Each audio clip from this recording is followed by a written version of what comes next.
Ya, bismillah. Assalamualaikum warahmatullahi wabarakatuh. Kembali lagi di channel ini di Bimbingan Belajar Ar-Rayhan. Jadi di video kali ini kita akan melanjutkan pembahasan kita mengenai latihan soal persiapan KSMMTS Matematika Terintegrasi tahun 2023.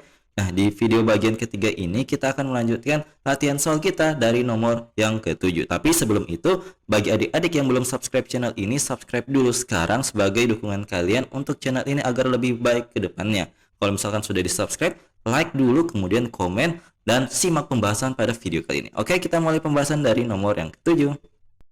Nah, sebelum kita mengerjakan soal nomor 7 ini, ada baiknya kita baca dulu soalnya bersama-sama. Pak Hendra memiliki seorang istri yang sedang mengandung dan 3 orang anak. Pada saat malam Idul Fitri, sekitar 10 menit setelah azan maghrib, istri Pak Hendra berhasil melahirkan 2 bayi kembar yang sehat. Keesokannya, Pak Hendra lupa untuk menjalankan kewajibannya membayar zakat fitrah. Jika Pak Hendra membayar memakai uang rupiah dan harga berasnya adalah Rp13.000 per kilogramnya, maka besar zakat fitrah yang Pak Hendra keluarkan adalah titik-titik. Nah, untuk menjawab soal seperti ini, ada beberapa hal yang harus kalian ingat terlebih dahulu terkait tentang zakat fitrah. Perhatikan, batas diwajibkannya atau tidak seseorang membayar zakat fitrah adalah ketika terbenamnya matahari atau waktu maghrib hari terakhir bulan Ramadan. Jadi mereka harus tetap hidup sampai batas waktu ini. Nah, dalam kasus ini karena proses melahirkan istri Pak Hendra terjadi setelah azan maghrib hari terakhir Ramadan, akibatnya bayi yang lahir belum mendapatkan kewajiban untuk membayar zakat. Sehingga tanggungan Pak Hendra membayar zakat adalah berapa orang? Kita hitung dari soalnya. Jadi perhatikan kembali di soalnya, di sini dikatakan ada Pak Hendra sendiri, ada istrinya, dan 3 orang anak. Sedangkan yang ini tadi, yang mengandungnya tadi 2 orang kembar, tidak dihitung sebagai tanggungannya si Pak Hendra. Maka banyaknya orang yang harus Pak Hendra tanggung adalah 5 orang. Sehingga kita bisa menghitung besarnya zakat fitrah yang harus dibayarkan oleh Pak Hendra dengan catatan, ingat, zakat fitrah ini dibayar ada jumlahnya, jumlah beras yang harus dibayarkan. Jadi jumlahnya itu adalah 2,5 kg beras atau 3,5 liter beras. Jadi ini dapat diuangkan berdasarkan harga beras pada tempat-tempatnya masing-masing. Jadi di sini karena harganya itu adalah 13.000, maka kita hitung berapa yang harus Pak Hendra bayarkan. Jadi di sini kita hitung karena ada 5 orang, maka kita tulis 5 orang dikali dengan besarnya tiap orang adalah 2,5 kilo dikalikan dengan harganya per kilo, berarti dikalikan dengan Rp13.000 per kilonya, maka kita peroleh total harganya itu kalau kita hitung-hitung adalah Rp162.500. Jadi ini adalah besar zakat fitrah yang harus Pak Hendra dan keluarga bayar setelah ingat bahwa mereka lupa membayar sebelumnya. Jadi jawaban yang tepat untuk soal nomor 7 adalah opsi yang B, Rp162.500. Seperti itu. Semoga adik-adik paham ya. Oke, kita lanjut ke soal berikutnya. Nah, kita lanjut ke soal nomor 8. Di soal nomor 8 ini ayo kita baca yuk soalnya bersama-sama. Sofi saat ini sedang berusaha menghafal surah Al-Mutaffifin. Dalam satu periode hafalan, ia bisa saja membagi surah Al-Mutaffifin ini ke dalam beberapa ayat asalkan tiap periodenya banyak ayat yang ia hafalkan harus sama. Jika ia tidak bisa menghafal sekaligus satu surah Al-Mutaffifin dalam satu periode dan tidak bisa juga dalam satu periode ia hanya menghafal satu ayat saja, maka banyak cara ia membagi ayat surah Al-Mutaffifin tersebut adalah titik-titik. Nah, untuk menjawab soal ini, tentunya adik-adik harus menghafal semua total ayat dari masing-masing surah dalam Al-Quran. Nah, untuk Al-Mutaffifin ini sendiri itu ternyata total ayatnya ada 36 ayat. Sehingga kita akan mencari tahu bersama bagaimana si Sofi ini membagi banyaknya cara untuk menghafalkan surah Al-Mutaffifin ini dengan syarat-syarat yang ada di soal tadi.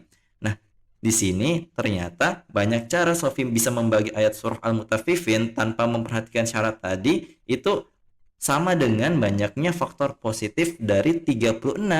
Jadi kita harus mencari tahu terlebih dahulu banyaknya faktor positif dari 36 dengan menggunakan yang namanya faktorisasi prima. Nah, faktorisasi prima ini kita bisa cari dengan cara menggunakan salah satunya pohon faktor. Berarti kita 36 ini kita bagi dengan bilangan prima paling kecil terlebih dahulu yaitu 2, maka hasilnya adalah 18. 18 ini kita bagi lagi dengan 2 masih bisa, kita dapat 9. Nah, 9-nya ini Kalau dibagi 2 sudah tidak bisa, maka kita lanjut ke bilangan prima berikutnya, yaitu angka 3. Kemudian 9 dibagi 3 ternyata hasilnya adalah 3, maka selesai.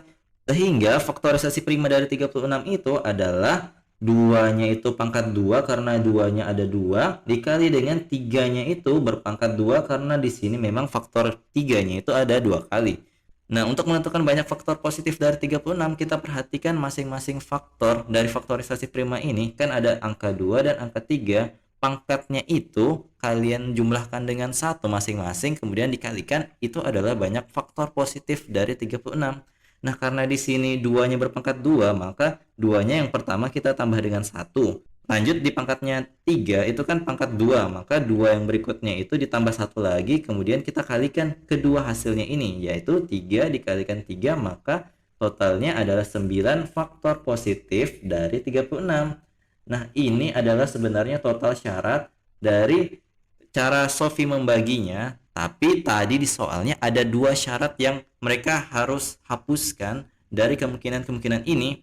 Maka karena ia tidak bisa menghafal sekaligus satu surah Al-Mutaffifin dalam satu periode dan tidak bisa juga dalam satu periode ia hanya menghafalkan satu saja, artinya banyak cara Sofi membagi ayat surah Al-Mutaffifin tersebut adalah sembilannya tadi ini kita kurangkan dengan 2. Duanya dari mana? Duanya dari syarat yang pertama, dia tidak bisa menghafalkan sekaligus semuanya, dan syarat yang kedua itu adalah dia tidak bisa menghafalkan tiap periode itu hanya satu ayat saja, maka ada 2 tadi kita harus kurangkan dari total faktor positif dari 36. Jadi 9 kurang 2 jelas jawabannya adalah 7, sehingga cara si Sofi ini untuk menghafalkan surah Al-Mutaffifin ini ada 7 cara yang ia inginkan. Jadi jawaban yang tepat untuk soal nomor 8 adalah opsi yang B, yaitu 7.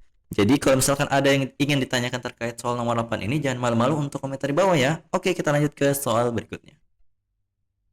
Nah, kita lanjut ke soal nomor 9. Soal nomor 9 ini ada baiknya kita baca lagi yuk soalnya bersama-sama. Jika P dan Q memenuhi persamaan 4 berpangkat P sama dengan 2 berpangkat Q tambah 7 dan 8P tambah 5Q sama dengan 10, maka P kurang Q sama dengan titik-titik.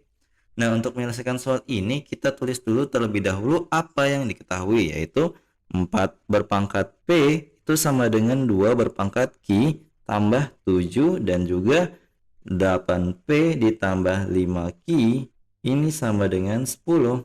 Nah, kita mulai dari persamaan yang pertama. Di persamaan pertama ini kita samakan dulu angkanya ini menjadi basis 2. Jadi di sini kita buat 4-nya itu menjadi 2 berpangkat 2. Berarti kita tuliskan 2 berpangkat 2 berpangkat P sama dengan 2 berpangkat Q tambah 7.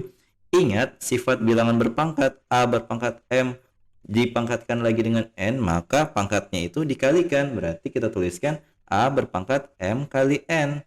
Ini juga sama, berarti 2 berpangkat 2 kali P, 2 berpangkat 2P sama dengan 2 berpangkat Q tambah 7. Nah, kalau misalkan basisnya sudah sama-sama 2, maka pangkatnya itu juga sama. Berarti kita bisa tuliskan menjadi 2P sama dengan Q tambah 7. Dengan catatan basisnya kita abaikan saja karena sudah sama-sama 2. Seperti itu.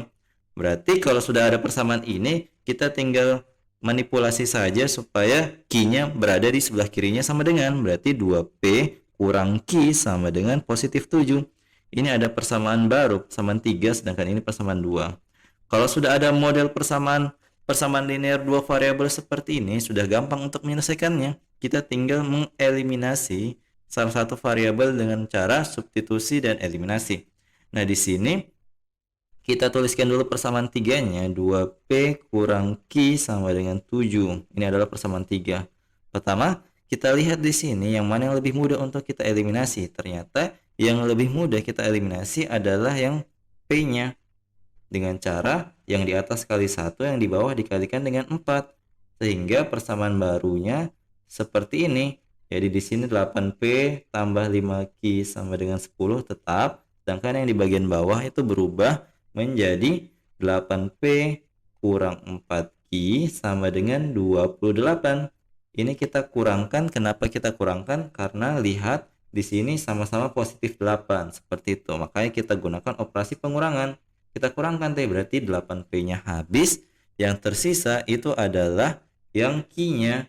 Lihat di sini positif 5 dikurang negatif 4, maka hasilnya adalah positif 9 Ki sama dengan negatif 18. Berarti kita dapat Ki-nya itu adalah negatif 18 dibagi dengan 9, hasilnya adalah negatif 2. Ketika kita sudah dapat jawaban dari Q-nya, maka nilai P-nya sudah mudah. Kita substitusikan saja. Substitusi nilai Q sama dengan negatif 2 ke persamaan 3 yang lebih pendek. Nah, kita tuliskan ulang persamaan 3-nya. 2P kurang Q sama dengan 7. Kita masukkan Q-nya negatif 2, berarti 2P kurang negatif 2 sama dengan 7. Berarti kita dapat 2P tambah 2 sama dengan 7. Lanjut, di sini kita dapat 2P sama dengan 7 dikurang 2 karena positif 2 pindah ke ruas kanan menjadi negatif. Sehingga kita peroleh 2P sama dengan positif 5. P-nya itu sama dengan 5/2. Yang ditanyakan di soal ini adalah P dikurang Q. Berarti kita tinggal kurangkan saja. 5/2 dikurang dengan negatif 2. Kita samakan dulu penyebutnya, berarti 5/2 ditambah karena negatif kali negatif 4/2. Dapat jawabannya adalah 9/2 atau sama dengan 4/2. Sehingga kunci jawaban untuk soal nomor 9 ini adalah opsi C, 4/2. Semoga adik-adik paham ya. Nah, jadi itu dia tadi 3 latihan soal yang kita bahas pada part ketiga latihan soal persiapan ke SMMTS Matematika Terintegrasi kali ini. Jadi kalau misalkan kalian butuh soal latihan, ini adalah soal yang ke-10 yang insya Allah akan kita bahas di video selanjutnya. Tetapi kalian silahkan kerja sekarang. Kemudian kalau misalkan kalian sudah dapat jawabannya, silahkan komen di bawah. Jawaban yang tepat akan kami pin di kolom komentar, oke? Jadi kalau misalkan kalian suka dengan video kali ini, jangan lupa like, share, and subscribe channel ini. Dan jangan lupa nyalakan bel notifikasi untuk mendapatkan pemberitahuan lebih awal, oke? Sampai jumpa di video selanjutnya. Wassalamualaikum warahmatullahi wabarakatuh.